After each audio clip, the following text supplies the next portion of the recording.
Right now, behind me, there's a collection of some really good ingredients. Very simple. This is a basic, simple dish. It's called sour cream chicken enchiladas. And, well, folks, when you try it, I think you're going to like it. Now, this is sour cream chicken enchiladas deconstructed. Okay, so it's not going to be the same thing on the plate that you've seen in the restaurant. What we're going to do is we're going to take that dish, we're going to deconstruct it, turn it into something completely different. It'll be the same ingredients. It's just prepared in a different way and presented in a different way. All the same flavors are there. It's just a neat new way of looking at it. Folks, sour cream chicken enchiladas deconstructed. Let me show you these goodies and we're going to get started making some good food. Come on. Now folks, the picture may look a little bit wonky to you right now, and that's because I'm trying out a brand new lens. It's a wide angle lens, so on the edges it looks a bit weird. But let's talk about this right here. Our ingredients. Sour cream chicken enchiladas. Well, chicken, of course. Sour cream, of course. There's one ingredient I don't have out here, and that is either corn tortillas or corn chips. Take your pick. I'll probably be using corn chips. I've got two different kinds of salsa verde here. This one is one that's made with tomatillos and hot chilies and some avocado, so it's kind of like a guacamole type salsa verde. This one is almost all jalapeno with a little bit of onion. It's extremely spicy. You get whichever works for you, and you can do what I did and just mix them as you would like. But that is sort of a base that the sour cream works with, and it's real important. Also, we're going to have some salt. I am going to season my chicken with the salt and cayenne. And folks, when you go to some restaurants that serve this particular dish, the sour cream chicken enchiladas, they will often dot the top. After they put the cream sauce on there, they will dot the top of their enchiladas with jalapenos. Well, again, we're doing a deconstruction, so instead of jalapenos, I have a jalapeno green salsa that I can put across the top of the chicken after this is cooked if I wish to do so. So there we have it. I'm going to start by seasoning that chicken. We're going to get it fried up. It's important to use a fry pan that will work for this dish. I like to use one that has a lid. You don't have to have a lid, but I think it makes a really much better dish. We're going to get that pan heated first. Don't ever heat your oil in the pan. It's going to break it down. You don't get as good a lubricant qualities from it. Always heat that pan first so you get it the right temperature. Then put the oil in, put the breasts in, all seasoned up and ready to go. So right now, I'm going to do a little seasoning. Now I like to do this over a little bit of a paper towel, and that other way it kind of removes excess moisture from the chicken. This is important, folks, because you don't want there to be too much moisture on the chicken. We're going to get something of a steaming action, which will give us a poach, because I'm going to be using a lid over this. But I don't want too much steam. I don't want too much of that buildup, and I don't want it under the product as I'm cooking it. I want it on top. So, to keep my steam from being under it, I have to dry the meat. Otherwise, it does form a little steam there, a little vapor. And when that happens, well, I just don't get as good of a product. Now, I'm using cayenne on this. If that's too hot for you, tone it down. Use a little paprika maybe. I like things a bit spicy, so that's the way I like mine. Tex-Mex generally is very mild, so it wouldn't normally have cayenne. It would probably be paprika. To test our pan, we put water in it. Now you see how that water is starting to beat up, but it sizzled off pretty quick. That means I'm almost at the right temperature. Now here there is a water droplet in the middle that is still hanging on. The idea there is when that pan is at a temperature that allows what's called the Leidenfrost effect to work. That forms a vapor barrier between that droplet and the pan, and that means that pan's also hot enough to sear at that point. Let's see where we are now. Now, ladies and gentlemen, you see how that water kind of skates around. That right there is the exact thing that we're looking for. When we get that kind of temperature, the bottom of that pan is at the temperature that you want for searing, okay? So now that we have a good temperature for searing, I'll put my oil in here. And that's probably a little more than I need, but that won't matter because it's going to get splattered around quite a bit. Now the top of the chicken I want to cook first. So there it goes. A nice sizzle. Put it in there. Now, if I want kind of a nice clean room, I can put a fry screen over this. That's a good way of doing it. I have a pan with a lid, which allows me to do that. And I caulk it so that not only the vent hole, but extra ventilation keeps too much steam from building up. Now, as far as how long do we cook these wonderful little breasts? I'm going to be cooking these for about 5 minutes on each side.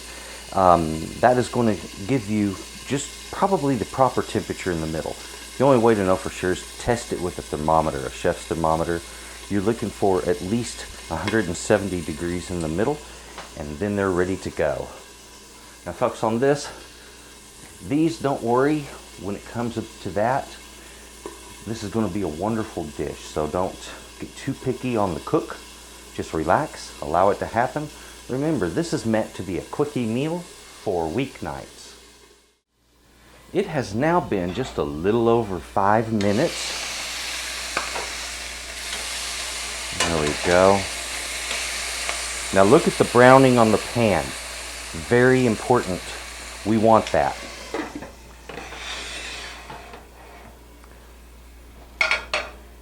So I'm going to let those cook for another 5 minutes. I'll test them. If they're at the right temperature, then it's time for me to finish off my dish.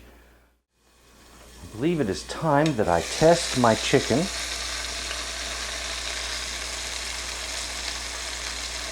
Got about 130 on that. So I'm going to give it a few more minutes in there, okay? That's the reason we test it, because you never know if it's going to be 5 minutes per side or 7 minutes per side. It depends on the breast, the pan, the stove, the altitude, and so many other variables. Okay, that was 2 more minutes. Let's take a look.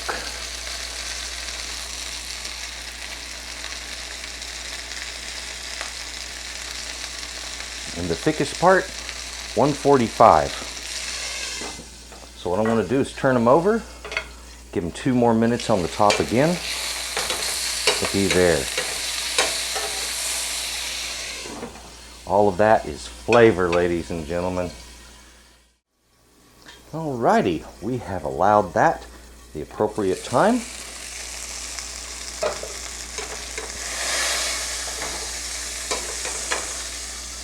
Oh, those are beautiful. This is also gorgeous right there. We have this fond. That's that built up bottom on there. Let's go ahead and get our salsas in there.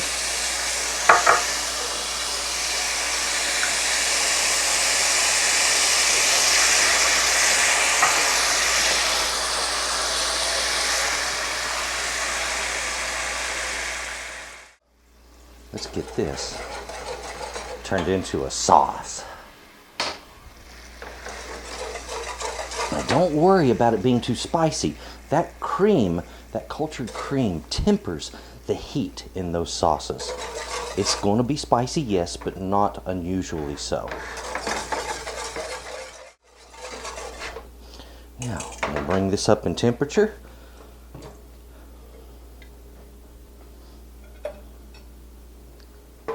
We're going to give it just a couple of minutes to cook. There we go. This will not take long. We'll turn that down to a lower temperature. There we go. Taste this. Oh, delicious. Our sauce, I've turned off the heat. That has finished cooking. First thing I want to do, give that sauce a bit of a stir.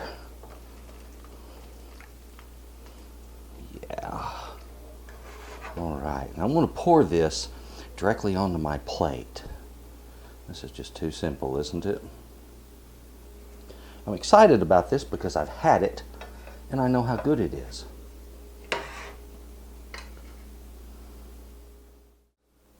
Now folks, for this recipe that I'm going to show you, this is good for 2 chicken breasts.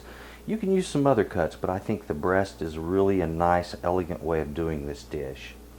Also, we have 1 cup of sour cream, 1/4 of a cup of one type of salsa verde, another 1/4 of a cup of another. So basically you need a 1/2 cup of a salsa verde. You can use one or combine them as I've done. I will be dusting my chicken breast with some salt and cayenne, and I'll be cooking that up in some olive oil. Folks, this is a real easy recipe. Doesn't take a lot of know-how. There we go. A beautiful dish. All I have to do now is garnish it with some chips, and this is ready to go. That is chicken enchiladas deconstructed. Wow, my kitchen is hot right now. It's about 85 degrees in here, but not a problem.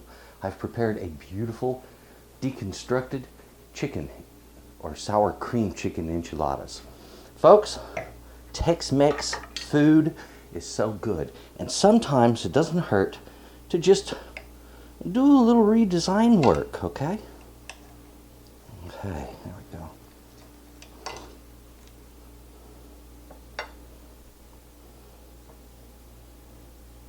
Sauce on there. Oh yeah, that's beautiful. You're spot on. Oh, man, the beautiful thing, you combine that corn chip with it, and suddenly, in your mouth, are present all of the same flavors as when you're eating a sour cream chicken enchilada. Enjoy this one. It's a great quickie meal for after work, the weekday meals. And folks, let me tell you something. Let me look at my time here. Yep, I got it done in 1 hour and 5 minutes. And if I can do it in 1 hour and 5 minutes, you should be able to make this in 30, because I had to film it. Okay? So, easy dish. Try it out and enjoy it. Thanks for watching. Please take a look at Texas Cooking Today. A lot of good recipes there. Some fantastic dishes, and this is the ending segment for part 4 of developing your palate. So guys, if you saw that one, this was the recipe. Please comment below, and if you have any questions, drop them down there. I'll answer as many as I can get to. Thank you folks, and have a good day.